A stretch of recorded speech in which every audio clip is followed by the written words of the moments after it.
Vinland's finest. Hello guys, and welcome to a very special video.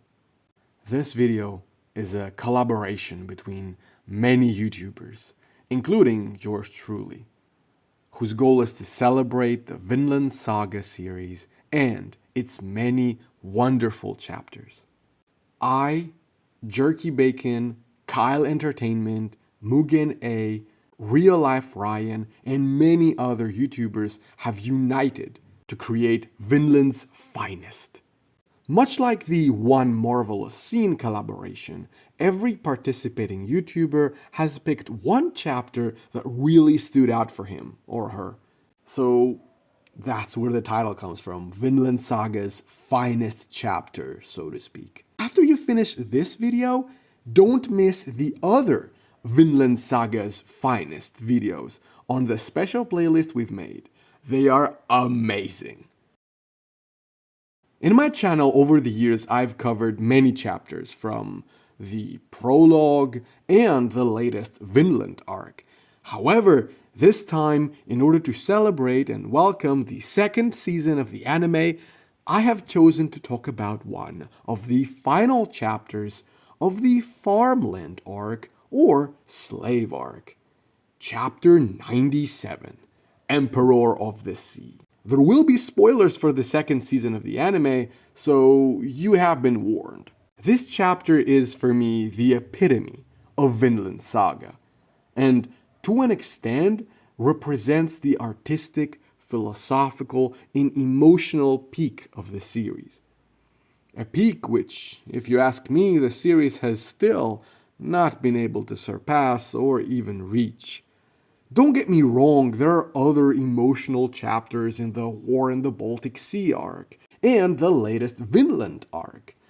But this is where Yukimura, the writer of the series, truly was at the most creative, elevated, and focused point in his career, both in his writing and art.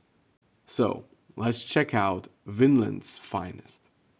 In the equally well-written previous chapter, Thorfinn had requested an audience with King Canute, and to achieve that, he has withstood 100 punches from one of the Danish king's most powerful warriors. As a battered Thorfinn heads for his old friend and rival, he exclaims, "I have no enemies." A clever callback to one of Thor's most memorable lines from the early chapters, "You have no enemies."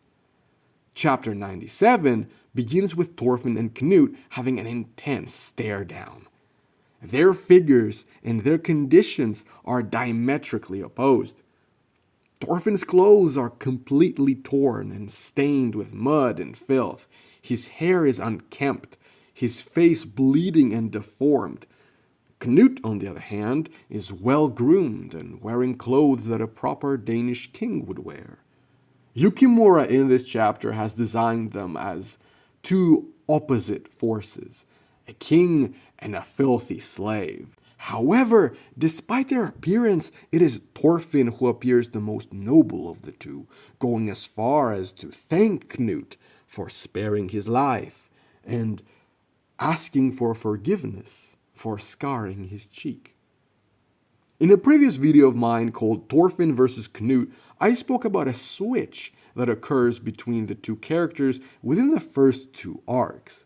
Basically, the two characters switch places in their character and view of the world. And in this chapter, this switch is complete. Thorfinn is calm, reasonable, compassionate, and values freedom and the human life. Canute, on the other hand, with his pompous and philosophical monologue about his position as the Emperor of the Sea, has apparently set strength as his highest value. Another thing that I also love about the chapter is that Yukimura actually references a real historical event with the real King Canute. This story is the King Canute and the Waves story. You see, the real King Canute had actually done the same demonstration that we see in this chapter, by pointing at the sea and commanding the waves to stop. My fans know that I adore tangential learning and learning through manga and anime, but this seemingly random historical event is masterfully woven within the story of the manga. Canute attempts to stop the waves, and when he fails, he reasons that despite his current unimaginable power and influence, he's going to need more power in order to bend reality to his will and rewrite the natural laws. By uniting the Vikings and by condensing their anger and violent tendencies into a focused path, he will be able to conquer all. Of course, in his mind, he's saving or liberating the Vikings and creating a paradise, but his monologue couldn't get any more pompous and megalomaniac at this point. Even an illiterate Einar is able to tell Canute is using the whole quest for paradise thing.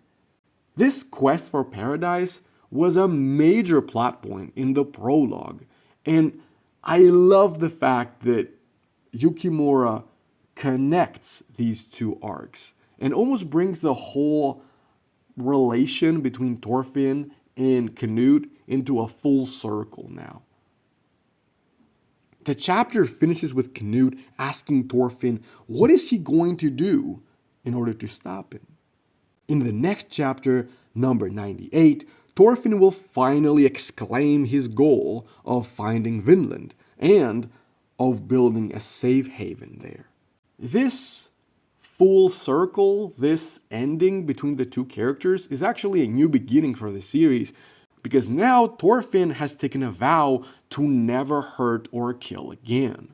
So the series takes a completely different feel, tone, and atmosphere. For me, the series might as well have finished here. This is the final time we see Canute.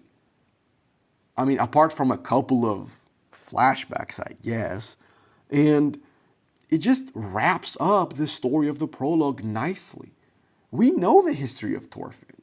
So, yeah, maybe Yukimura could have ended the story here, but again, I'm not saying the other arcs are not worth reading. I feel that this is the peak of Vinland. And you know what? This chapter encapsulates everything I've ever preached about manga and anime.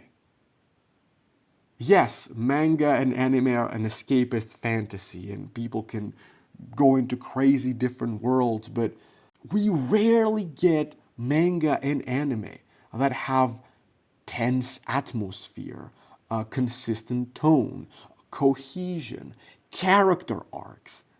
And the first two arcs in Vinland are like, dude, they're perfect. This chapter and the Farmland arc in general have amazing art, detailed art. You can see every pore, every wound, every cut, every speck of dust. They have amazing writing and they're grounded in reality as well. So, yeah, this was my favorite Vinland Saga chapter. And this concludes my part of this collaboration. What do you guys think? Which was your favorite chapter of all the arcs? And by the way, which is your favorite arc out of the four? The prologue, the slave arc or farmland arc, the war in the Baltic Sea arc, or is it the newest Vinland arc? Again, this was an amazing project. I loved communicating with the other YouTubers. You should definitely go and check out their videos and their chosen chapters. I saw a lot of chapters from the prologue, so it's gonna be amazing. And I guess in the future, I might actually make more Vinland Saga videos analyzing the trajectory that the series took after the Farmland arc, because I have a lot of things to say about the art, the realism, the narrative in general. I still haven't analyzed characters like Einar or Hild or Gudrid, so expect more Vinland Saga content from me for sure.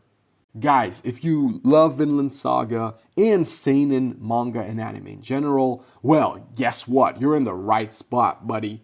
Because I have a ton of seinen manga analysis videos. I've talked about Berserk, I've talked about Cestus, I've talked about Vinland Saga, and many, many others. So check these out. And as always, if you liked the video, hit like and smash the subscribe button. Until next time, fellow Vinland settlers.